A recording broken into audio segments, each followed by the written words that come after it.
It's been 2 years. We've been waiting for 2 years for the finale, or so they say, finale to the Ethan Hunt saga. We're talking Mission Impossible: The Final Reckoning. Okay, go. Fucking What Well, do you guys awesome. think? I was gonna say that William Dunlow has been waiting 30 years for this. That's true. That's true. Dunlow. I'll start off by saying I still think that Dead Reckoning is a better film, but I think this one was a lot of fun. I see like people's issue with it, but I also don't care. I mean, there are a lot of flashbacks, but it is kind of like it's a Mission Impossible, and it's almost like one of those episodes where it goes back through all the series and Greatest hits. for the finale. Yeah. Yeah.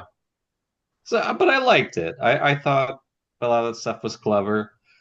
Even the Jim Phelps reveal, I thought it was nice that they decided to give Jim Phelps Jr., the send off that his father deserved, and because a lot of people were really upset at that first movie for what they did. They were so fucking pissed off. Peter Graves at the top of the list, obviously. George? Yeah, I fell in love with this franchise 2 years ago, and this movie just reaffirmed that. Um, yeah, I think the qualms are warranted. You know, it holds your hand a lot, acts like, if you've never seen a Mission Impossible movie, here's all the context you need, and we'll show But you also, clips. We'll show you I clips from the think, old movies too, yeah. from, Yeah. 5, We'll show 10, you him 15, 20, stealing. 30 We'll years show ago. you him stealing the rabbit's foot. We're giving you bonus footage. You don't even get to see that in Mission Going with my Impossible. parents who haven't seen these movies in like years, I get why they did it. Yeah, There's like a Marvel thing, where it's like, oh my God, what the hell is that? What is this? What is that? So if you're gonna do it, you might as well hold the hand a little bit because you can't sure, expect these people Yeah, to have watched all these movies recently, remember all these details. sure. true. That being said, But again, I, I I get the have, criticism. I have seen all 7 of the previous films within the last year, Yeah, no, you including are. That's 2 through not for you. 7. I watched 2, 3, and 7 literally in the week leading up to this because it had been a while on 2 and 3. Um, and that actually ended up paying off with references to like Davian and the Rabbit's Foot Yeah. and you know all of Ethan's previous missions. Like I did not remember Mission Impossible 2 at all until I watched it 2 weeks ago. No, I don't. I still don't know what happened in that movie. I know there was Oh, like a it's rogue just IMF agent. that That's about like it. Doug Ray Scott is in it, and John Woo has I, Tom hanging on the side of a cliff face You to don't start the remember movie. two, Ben? Two is I the know chimera. that. I remember some of the Chimera. parts. It's the biological. That's It's the one that with Tandy virus. Newton. Yeah, but what's the like? Did that have anything to do with this one? No, Oh, No. okay. I was like, did I misremember something? I the think movie the group did. that Dougray Scott is implied to work for is the Syndicate, which comes from, everything else. But like, I don't think there's really any other connection to it. I think they kind of ignored it. Yeah, well, the Syndicate has been like in a lot of the movies, so Yeah, which is, yeah, yeah. Well, it was the Syndicate, and then it was the Apostles, and then Henry that Cavill was and the kind of it Apostles. for Solomon Lane and August Walker. Hmm. But yeah, Age just Walker. back to like other super minor negatives to take away from this film before we get into everything that we loved about it. Um, the absence of Rebecca Ferguson is felt. I think she was a really, really strong piece of the previous 3 films. And Haley Atwell, love her to death. Grace doesn't have the same emotional weight for Ethan's character that Ilsa did. Well, it's a different relationship, right? I mean, Fair. Grace is being set up to be his like mentee and successor. Rebecca Ferguson was his equal and like That's love of true. his life after Michelle Monaghan. That's true. Um, but yeah, I mean, other than those super minor things, this is an absolutely worthy, fitting finale for Ethan Hunt and the IMF team. I have mixed feelings about what they did to my boy Phineas Freak though. Yeah, I thought that was unnecessary, man. as soon I as I like saw the I get it. hospital bed, I knew it was happening in the movie. I was like, Oh God yeah. But yeah, damn it. what the hell? I don't remember the last movie. Did he have cancer or He something? What? left. So right at the start of the third act of Dead Reckoning, right before Benji and Ethan and Grace did the whole train sequence, he was like, Ethan, this is where I leave you. I got to go off the grid to get the entity. And Yeah, now I suddenly, remember 2 months later, he's living in the sewers in Like London. did he just work himself to the bone and like his health is deteriorated because he's worked like 2 months straight with no sleep and no food and like maybe, but like there's a lot left unanswered there that. for Yeah, The the that two was so month weird. the 2 month time jump, and it's good that they like sort of guide us to the 2 month thing in the like Joint Chiefs or intelligence briefing thing, where it's like he gassed an intelligence briefing. That was 2 months ago. That was a nice way of telling us what the time jump is without saying it's been 2 months since the entity, whatever. That being said, the opening scene where there's the giant protest and the newsreel about the entity infiltrating cyberspace for 2 months. I guess it does say 2 months early in the movie. Um, it was a little jarring. It was a little bit more of an over the head kind of exposition dump than we're used to for the last few entries. The last few have started with Ethan doing something. Yeah, no, that's fair. But I feel like this is the first time they've ever done like a two-part movie. Yes and So no. Like Dead Reckoning leads into this one unequivocally. You can't watch one without the other. But Rogue Nation and Fallout are one story. yeah, but at the end of Rogue Nation, the like threat for the time being has been, subdued. In I guess, this yeah. one, it's sort of like the entity's still out there. They just have the key now. So I get it. I hate It that seems they vicious. I don't hate. I strongly dislike that the key was the whole MacGuffin of the first half of this story, and then suddenly no, it's the Podkova that we need. The key is like we have the key, but that's over. well, Well, I that don't was know. always the case. But that's the progression of what it would be. They would always need the Pakova, right? Yeah. The key was just to get the Podkova. So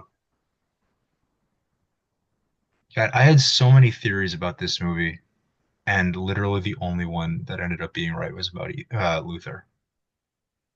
yeah, a lot of people thought Luther was going to die. That's why I was like, oh man, that would suck. I almost thought that they would do Benji too at the end there.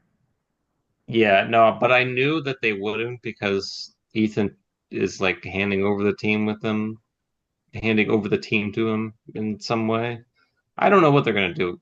They're gonna do another one. They're not going to do another Absolutely. one. Tom already said this was the last one. It's not called The Final Reckoning for nothing. It's a That's direct not true. quote. Tom and McQuarrie both said that they'd be open to doing another Mission Impossible.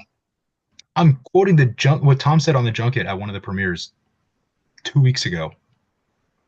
Yeah. Yeah, well, I think I know if what they they offer said them previously, like going a big into enough Dead check. Reckoning, Tom and McHugh were like, I don't want to stop making these. Like it was originally a two-parter aimed at being a send-off for Ethan Hunt, but like Tom meant for this one to be the last one. yeah, I don't think it's gonna be the last one, but Don't get me wrong. I will echo what Max said at the beginning of the episode. I want 10 more of these. Tom's gonna be I playing Ethan Hunt till he's 90. no, I'd like to see a like an actual Mission Impossible send off, like what it should have been in the first Mission Impossible, where Jim Phelps actually hands off the reins to Ethan Hunt, and Ethan Hunt will actually hand off the reins to I don't know if it would be Benji or what, or they find somebody else. It It would could be probably Grace. be I don't know. it would probably be Grace, if not Benji. I Yeah. love the Paris and Degas dynamic in this movie. Hmm. Paris's prison break is one of my favorite scenes in the movie. It's a good one. It's not underwater It's submarine scene. one of my That's favorite scenes, not sick. one of the best scenes. Obviously, I know what the two best scenes in the movie. The Sevastopol sequence is half an hour where Ethan says two words.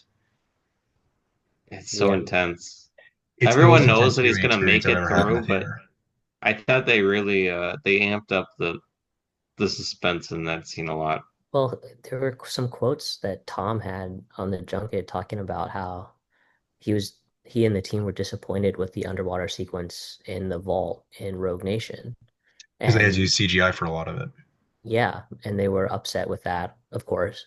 And so Yeah, they only were like, Tom yeah, Cruise. let's just level up and do this. And then they did it. I mean, Tom Cruise also like I love that he's disappointed for that with that sequence because I think he was training like holding his breath for that sequence, and In he dove underwater for like 9 minutes or whatever, in Rogue Nation, he trained himself to hold his breath for 6 minutes. or 6 minutes. Yeah, It's I just mean, crazy. Rogue Nation, great movie. yeah, I mean all of them are. I think all of them are. All of them except for two. Two's weird. Two, you have to watch with a different set of eyes. You gotta watch it with John Woo in mind. Because some of this stuff is just, it's fun. You got like motorcycles flying everywhere, random shit, the gunfighting. They got It's very different though. like It's like motorcycle if Mission jousting. Impossible met the fall guy or whatever. Dude, Like he he got was John Woo. superhero. This is what, the Woo heads love. We love this stuff. That's just what the entity wants you to think.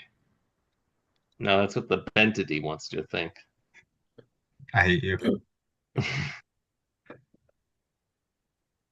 So yeah, I mean, we were talking about the Sevastopol, but what about the planes? Yeah, Bro. that was sick Oh too. my God. I love that he decided to up the ante by instead of just one insane Oh stunt, he my did God. two in this one.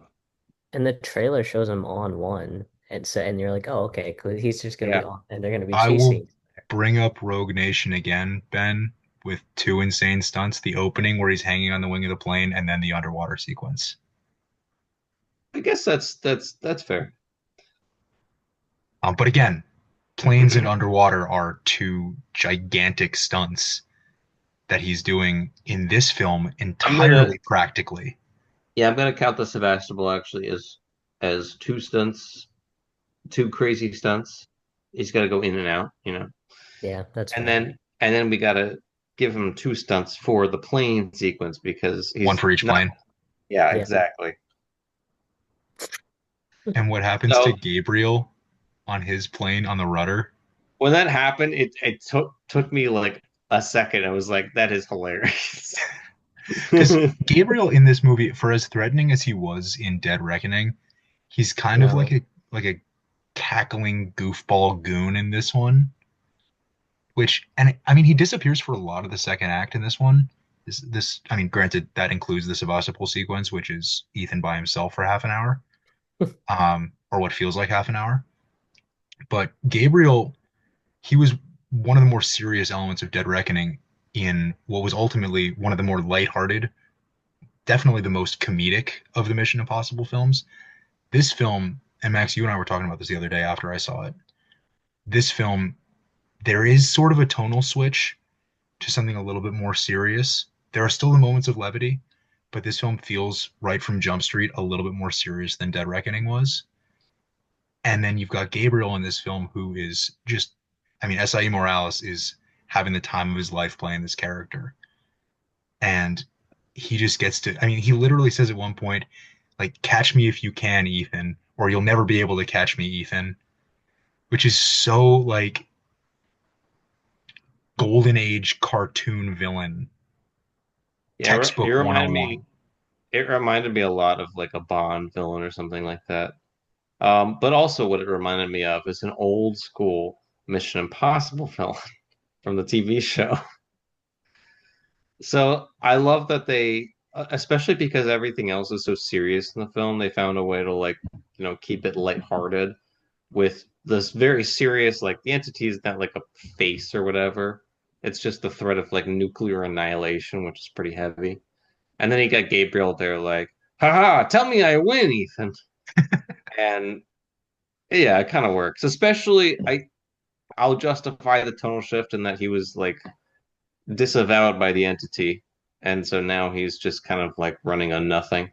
Yeah, that was one thing early in the film that could have derailed the entire thing when Ethan goes into the case with the entity and Paris is like, it will change you. I was like, don't make Ethan like an agent of the entity or whatever. And I knew it wasn't going to happen, but I thought that line was so out of place. And then Ethan, immediately after getting out of the case, is right back to who he's always been. I think it's mental fortitude. It's like it's trying to, torture him to be a different person. Granted, I mean, it's his granted, susceptibility to AI. Like, Yeah. Paris is also like the Yoda of this movie, just dropping one-liners that are hilariously dark. yeah, she has one And that's like, it means death or something. or I like remember that one. when the prison break is happening and uh I forget if it's Benji or Degas or no, it's Benji talking about Degas, I think. No, it's talking about he's talking about Gabriel, and Benji's like Ethan needs him alive, and Paris just goes, "I need him dead." I want him dead. Oh, Ethan wants him alive. Paris, I want him dead. Yeah, I think my still, favorite was when Benji needed her medical help. Or he's like, does anyone have medical experience? And she says, I kill people. And he's like, well, I can work with that. hey, she performs emergency surgery and saves his life as Mhm. he's Simon guiding Pegg Grace to catch the entity. was one of the best additions they could have added to Mission Possible. He's that perfect amount of levity, and he's kind of mastered that like seriousness with comedy a Who, long Benji? time ago. Simon Pegg in general, I mean, all of his stuff has always been on that like Yeah. that balance of serious and comedy or comedic. Yeah, he does that in Dead Reckoning well too. I mean, I'm especially thinking about the airport scene in Oh yeah, Dubai. Yeah, I what mean, could he have does gone that in wrong? everything.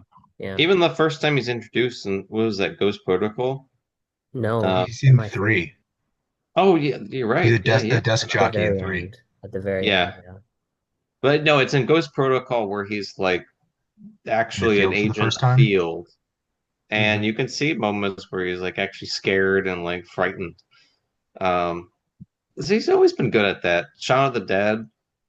I mean, you can see that like any of his work, he's very good at that. Hot Perfect Fuzz. addition. Yeah, may, Hot Fuzz might be the most ridiculous I've seen him. I love that movie. No, he's a great talent, a lot of range as a comedic actor, great writer. Simon Pegg, certified Yeah. dude. Yeah, good in the Certified dude. boys, great in boys. That's right. R.I.P. Very excited for season 5 of that show. The last one. I know. Mm. But anyway, back to Mission Impossible. Yeah, what do you guys think of the sort of different iterations of the team that moved and evolved throughout the movie? Did you like that it switched up seemingly more than any other movie, or did you like that, or would you prefer it be more traditional? Like, Yeah, no, I mean, what do I you think? think it was the final one. I think it was nice to bring everybody together. You got like Kittredge there just randomly. It's like, Ethan, you thought that I couldn't handle the ultimate power in the universe? No, nobody thinks that you could handle this. I think we get some great dynamics here, switching things up from Dead Reckoning. Like Briggs and Degas are a great pair in Dead Reckoning, and they're split up for the Hmm. entirety of this movie.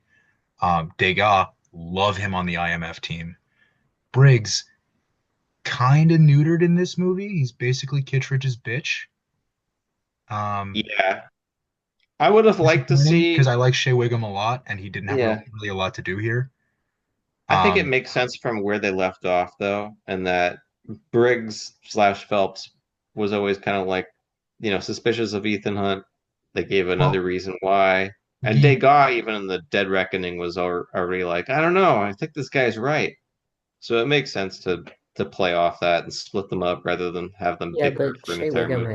had Briggs had already expressed some like displeasure with Kittredge and Dead Reckoning. Well, I think You know, yeah. he didn't The, like him, but he didn't trust Ethan either. the whole like there's a scene in Dead Reckoning when they're in Rome. No, I'm sorry. When they're in Abu Dhabi, when Briggs is first briefing Degas on Ethan, and Degas asks, "You know him?" And Briggs says, "Not personally," and Degas says, "But it is personal." And they pay that off really well here with, well, Briggs is actually Jim Phelps' son. Like it is personal, but you don't know him personally. That the reveal initially was a little jarring, but it works. And not Yeah, only because of the physical resemblance between John Voight and Shea Wiggum. what about It's Peter the hair. Graves? It's all about the I hair.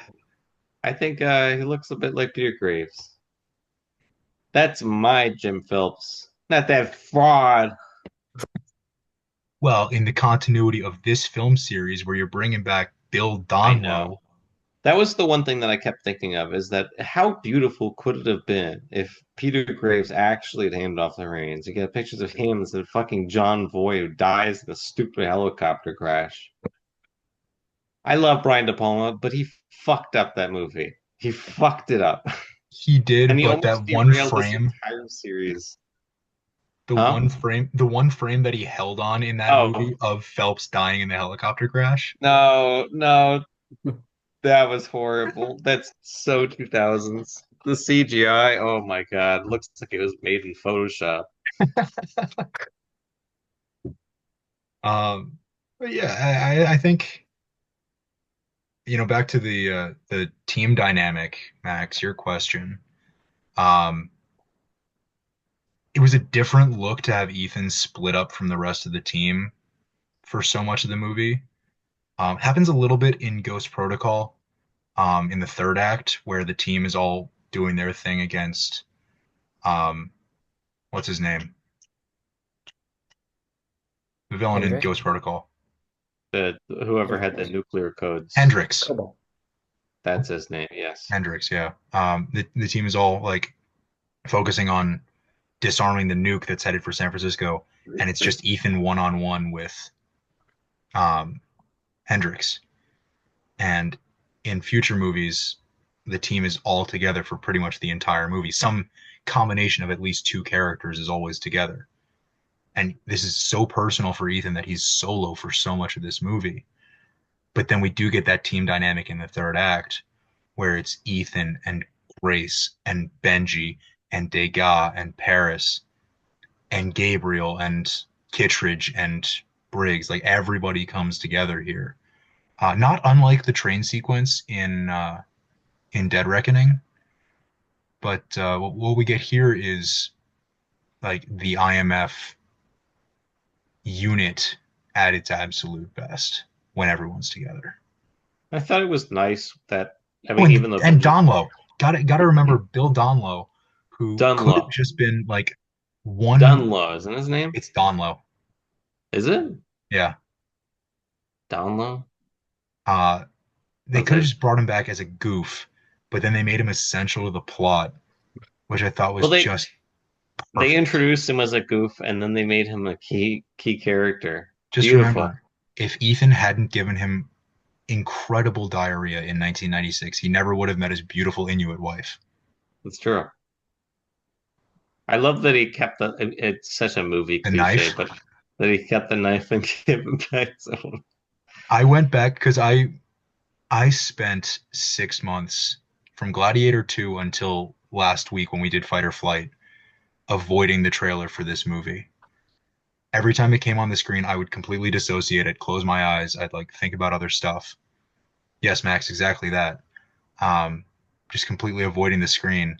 And then I went back after the movie and I watched the trailer and like the handoff of the knife or the no, the knife dropping down in the vault and then the same knife being shown clearly in the trailer for this movie, that moment would have been ruined if I had seen the trailer.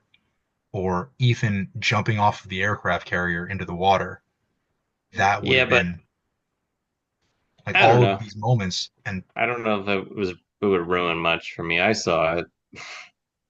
just I imagine if you didn't. hadn't seen the motorcycle stunt from Dead Reckoning in a trailer, and then Okay, you well saw it in the movie. that was egregious. The knife thing, it's like, all right. I It made the moment honestly, better, and it got I didn't a great I reaction. didn't I was in know a packed what was crowd. happening. I didn't have the Awesome. context. Um, Let me anyway, have this. Let me have this. the one thing I will say about the knife is it actually logically does make sense for this guy to keep a random knife that appeared the day that his entire like Langley career was ruined. I would keep that knife. Random knife that just is in my desk. How about the fact that he So memorized the Sevastopol's coordinates? that's a nerd thing. He didn't memorize them though. He was reading off his watch or something. They were on the back of the watch. Yeah, Oh, that's right. That's right. That's right. he just wrote it down. Yeah. What do you guys think of the background geopolitical stuff that kind of I knew you were going to ask this. also happened? I mean, like it was there, but and it's important, but like what do you guys think of it? Did it add anything for you? Did it distract when it was on when it was going on? What I would you think it added like stakes with all the people sweating, like, oh my God, the world could end. I don't know. Fucking Nick Offerman sacrificing himself. Also, I will say that I did like that switch up where Hmm. you think Nick Offerman's going to be the one to, like, force the president to fire the nukes, and then it's actually him that saves her. Yeah, Again, I don't very think it movie, added that very much, very Hollywood. removed Um, that much. No, but I guess it was just the Hollywood, like, I just expected them to go that way. fair. I already saw Nick Offerman be you know, a piece of shit in Civil War, so I believed it. That's right. He was the president in Civil War. hmm Yeah. Piece of shit Speaking of president too. presidents, though, I love that Angela Bassett is given more to do after Fallout. I think it's a logical choice for her character to advance to that position in the narrative, and she absolutely crushes. I mean, she crushes every role she does, but Yeah. It makes sense in the Mission Impossible universe. It doesn't actually make sense politically, but I don't give a fuck. what were those debates like? I have the transcripts of all the times you hooked up with prostitutes. You want to withdraw now? I mean, if I were Yeah. her opponent, I would just say, "Hey, remember August Walker, who you led into the highest levels of the CIA? End of campaign right there." Yeah, but But we're not meant to poke holes in the logic there. She's they the didn't have president of the United States. information. She's the CIA director. She would scrub all that. We move in the shadows. Anyway, yeah, I mean it's nice to see some you have to have some political like imagery because if the end of the world is happening, yeah, there are going to be the president is going to be on the line with Ethan Hunt yelling like, "What the fuck is happening? Are you going to do this shit?" I did not It's end expect of days the scenario. I did not expect the I need you to trust me one last time to be Ethan addressing the president of the United States and her entire like military cohort. I I expected it to like be the IMF team, But but it was a it's good choice. directed to I forget her name, Angela It's directed Bassett's to the character. audience. Well, It's yes. like, yes, sir, I will trust you one last time. And then I start sobbing. No, I only meant that like Max said, it pays off her character and like she has trusted him before, so makes sense to That's true. ask that. But it works. Yeah, I mean it's definitely aimed towards the audience. it's also, it's about faith in Ethan. All of the McQuarrie ones are infused with faith in Ethan and religious iconography and themes and everything. I mean, for God's sake, he's 3 days to fix this and save the world. He's fighting a guy named Gabriel, who's a You keep mentioning disciple Noah and of the flood, his the god. Yeah, anti-god. come on. Like it's great The lines are stuff. there. That's great stuff. Draw the connections. Um, But yeah, I think everything Tom and McHugh were able to do with this one, where if they don't, and I'm calling it a lock that they don't make another one of these. that's such a stupid bet. if they I'm if they telling can you make right now. Top Gun 3, they can make a ninth Mission Impossible movie. I'm sticking with it. I don't think they're gonna make another one of these. Okay, I well, think how much you want to bet? I'm making money here. I'll put 50 on it. Okay, easy. You shouldn't want to bet more. I'm aware. But yeah, I think this is a very feels like a finale film where We everything definitely aim towards that, which is why I everything think if they do except another, go ahead. well, this one is a finale, but it's mainly aimed towards Ethan Hunt. So I feel like if they do another, Tom Cruise is gonna be older. Maybe he'll want to do some crazy stuff. I don't know, but he'll Gonna probably be like be William Brandt, he'll be the Jim Phelps. You know what I mean? He'll be handing it off to somebody. That would make the Glenn most Powell. sense to me. Yeah, Glenn Powell shows up. Maybe that'll happen. I don't know. That could work. No, honestly, after seeing him in Dead Reckoning and Final Reckoning, Greg Tarzan Davis. Give the IMF to Degas. I don't think that. I mean, maybe I have not seen enough Established. of this character. Yeah, I don't know. It would be tough to recast. The immediate like team leader makes sense to be Benji, but he doesn't have the quite like death-defying stunts thing going on. Maybe it's Grace. She doesn't. I mean, it would be really tough to replace Tom Cruise. It's less the character. It's more, do you have a guy that's going to jump out of airplanes just for fun and have you film him? It's pretty No, it's tough. going to be Tom if they do make another one, and I'm again calling that a huge if. It'll be Tom executive producing, and someone will be hesitant about doing a stunt, and he'll be like, "No, this is how you do it," and then he'll do it, and then McHugh will be like, "Fuck, let's just put him in the movie." It would be like that scene in Top Gun Maverick where he does it to like show them It's that a it great can be scene, done. one of the best scenes in the movie. Yeah. We have not talked enough about the planes. Planes? Oh, the planes. I mean, It's else is just there to say other than that was one of the most It's a insane great things I've stunt. I seen. don't know how to.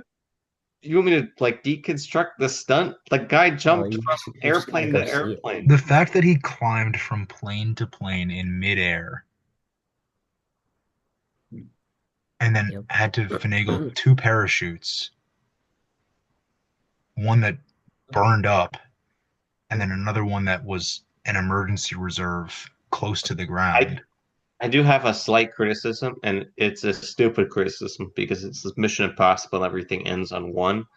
Um, but wouldn't it have made sense for him to deploy the emergency parachute and then try to put the thing in? Because he was really struggling falling. I That's mean, yeah. minor criticism, but you know what? Next time, even that you're in that situation, deploy the parachute. It's going to be a lot easier to put that in. It's fair. I don't know. I just think that the Yeah, it's such a visuals. Mission Impossible thing. You gotta make sure it's the last fucking second. You know, something's happening on my hands. They become butterfingers. I'm surprised he didn't Happened in drop the Well, thing after it happened in Ghost Protocol too. That's the best one where it's literally 1 second. mission accomplished. at 20 seconds, and then it takes him 19 seconds to get the like the Well, and surge. then in Fallout, you've got the countdown for the nukes in Kashmir, and Ethan gets the transceiver or whatever to disengage so that Luther and Julia and Ilsa and Benji can cut the wires at what, 2 seconds? And then there's Yep. that the great button at the end of Fallout. How close were we? The usual. It's like, yeah, that's how the IMF operates. I mean, the nuke headed for San Francisco literally clips a building and falls into the bay. Yep. Yeah, it's a gag from the series, and again, it's a criticism, but not really. That's it's not the normal way that they do it. Normally, it's a timer, but it was just while I was watching, I was like, this seems a lot easier if you just deployed the parachute, man. But also, it could have been so easy for them to have Ethan make the make get the Podkova and the drive and everything together off screen as he does and have that be his like dying action. They could have killed Ethan off right there. Yeah, they were never going to do that. If I saw that scene, and even if he didn't have a parachute, my belief would be that he would walk out of there. There is no fucking way they're killing Ethan Hunt in an off-screen like fall. But They again, all these certainly make things. Grace think he did.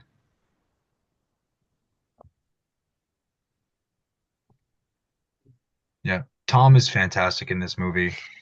I think he this is the one that he like felt he had the most like had to go all out the most, and it shows in both the stunt work and Yeah. his portrayal of Ethan. Yeah, I mean, honestly, every single one past, you know, each successive one just seems like he has to do more. So maybe he will do another one, and he'll jump out of outer space or something. Oh my God, IMF in space. This is the new frontier. Um, okay, last question How do you before go we bigger than stopping all out nuclear Armageddon?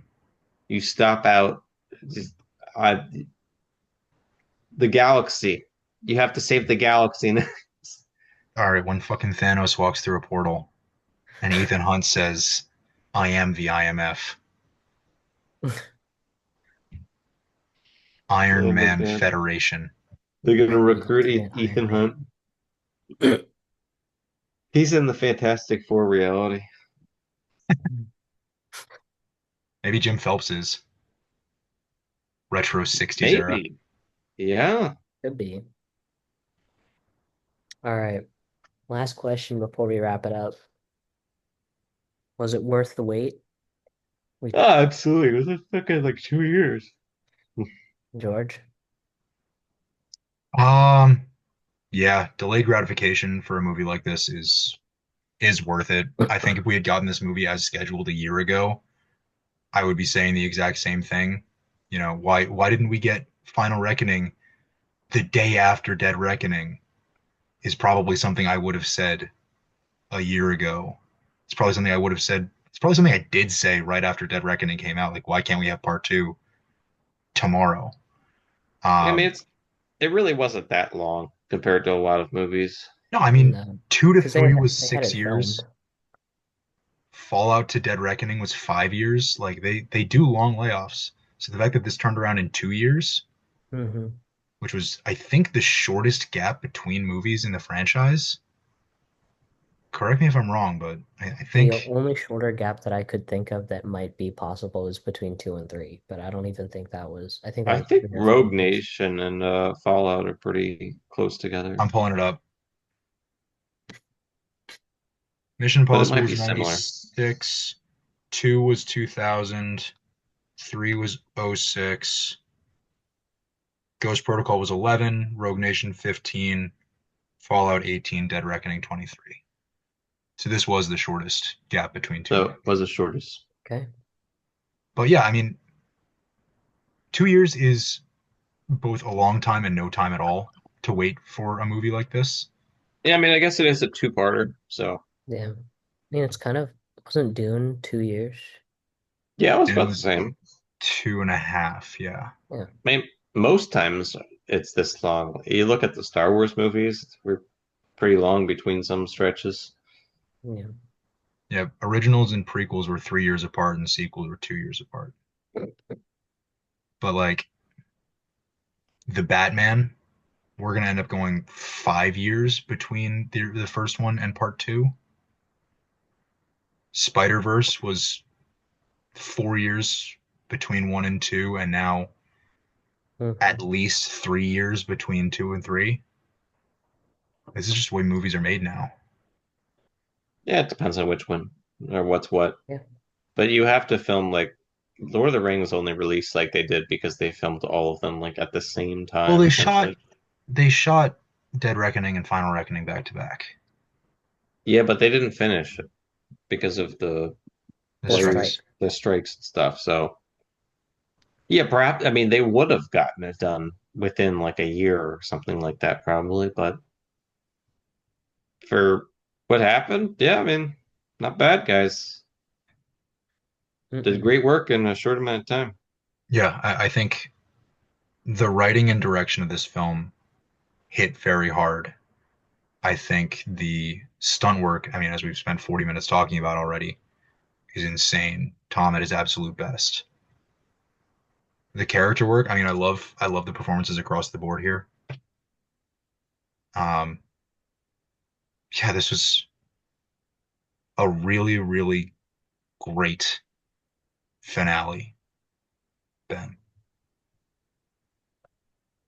I have, I mean, I talked about it at the beginning, but I have few, if any, notes on this. I loved it, and I will see it again in IMAX because my fucking IMAX screening,